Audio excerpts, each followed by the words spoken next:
Good morning বন্ধুরা, কেমন আছো তোমরা সবাই? আশা করি অনেক ভালো আছো আর অনেক অনেক সুস্থ আছো। তো আর একটা নতুন ব্লগ নিয়ে চলে এসেছি। ঘড়িতে বাজে দেখতেই পেলে 7:10-15 মতো, কিন্তু এখন 7:10-15 নয়, 7টার কাছাকাছি বাজে। তো আমি দেখো গ্যাসের মধ্যে রান্না একেবারে বসিয়েই দিয়েছি। আর আজকে না চা বিস্কুট কিছুই খাইনি, দুধ চা বিস্কুট কিছুই খাইনি। আজকে মনে হলো একটুখানি ড্রাই ফ্রুটস খাই।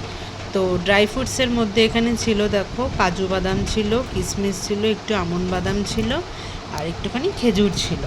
তো আজকে এইটা দিয়ে আজকে সকালবেলার খাবারটা সারলাম। এগুলো খেয়ে একটুখানি জল খেয়ে নিয়েছিলাম। কিশমিশটা আমার খুব একটা বেশি ভালো লাগে না, কিন্তু কাজু বাদাম আমন্ড বাদাম এগুলো বেশ ভালো লাগে।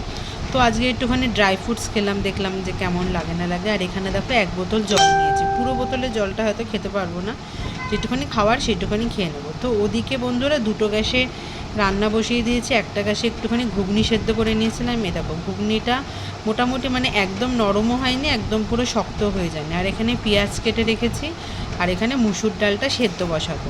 আর এইখানে বসিয়েছি হচ্ছে পুঁই শাকের চচ্চড়ি। তো মাছের মাথা যেহেতু ছিল না, সেহেতু আজ নিরামিষভাবে পুঁই শাকের তরকারিটা করলাম। পুঁই শাকের তরকারিটাতে মানে নিরামিষ বলবো না, একটুখানি পেঁয়াজ ফোড়ন দিয়েছিলাম, একটু পাঁচ ফোড়ন দিয়েছিলাম।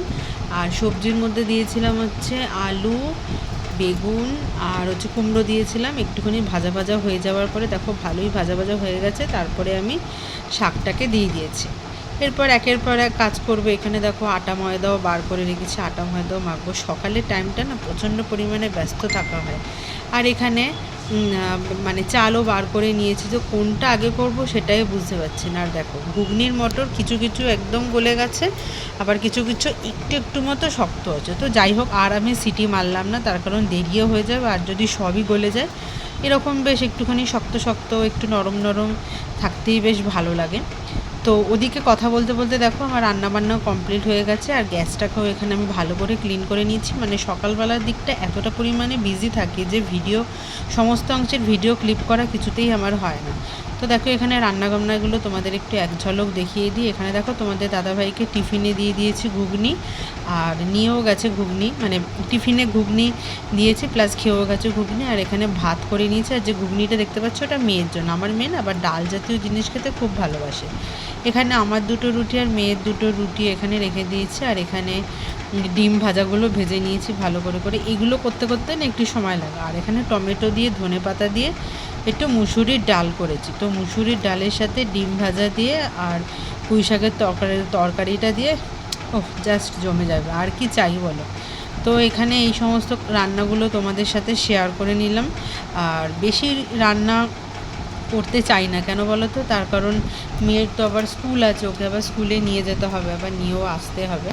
ওই জন্য দেখো না রান্নাবান্না আমি এখানে দেখাতে এসেছি, তো মেয়ে আবার চলে এসেছে। তো যাই হোক, ওকে বললাম যে যা গিয়ে একটু টিফিন বক্সটা নিয়ে আয়। টিফিন বক্সটা নিয়ে এলে তাহলে আমি খাবার দাবারগুলো একেবারে বেড়ে তারপর ওকে স্নান করে খাইয়ে দেবো। তো টিফিন বক্সটা নিয়ে এলো। আর এই টিফিন বক্সটায় কী বলো তো, তরকারি রুটি বেশ আলাদা আলাদা রাখা যায়। তো মেয়েকে স্কুলে দিয়ে চলে এসেছে। তারপরে দেখো ঠাকুর পুজো আমার কমপ্লিট হয়ে গেছে। আর মেয়েকে স্কুলে দিয়ে আসার সময় ভেবেছিলাম একটু গোপালের জন্য একটু মিষ্টি নেবো আর বাড়ির জন্য মিষ্টি নেবো, কিন্তু দোকানে এতটাই ভিড় ছিল আর আমি আর দাঁড়াইনি। তো যখন মেয়েকে স্কুল থেকে আনতে যাবো তখনই মিষ্টিটা নিয়ে নেবো। আর তারপর আমার ঠাকুর পুজো করা পুরোপুরি কমপ্লিট। আর এই গাছের ফুলগুলো হচ্ছে আমার বাড়ির গাছের ফুল। আর গোপুসোনাকে যে দুটো ফুল দিয়েছি না, ওই দুটো ফুল হচ্ছে আমার নিজের বাড়ির গাছে, বারান্দায় একটা গাছ আছে। তো চলো এবার ঠাকুর পুজো করা কমপ্লিট হয়ে গেছে। এবার একটুখানি পেট পুজো করিনি, কী আর করবো বলো, খিদে তো পাই। তা সত্ত্বেও ঠাকুরকে না দিয়ে স্নান না করে কোনো মতেই খাওয়া যাবে না।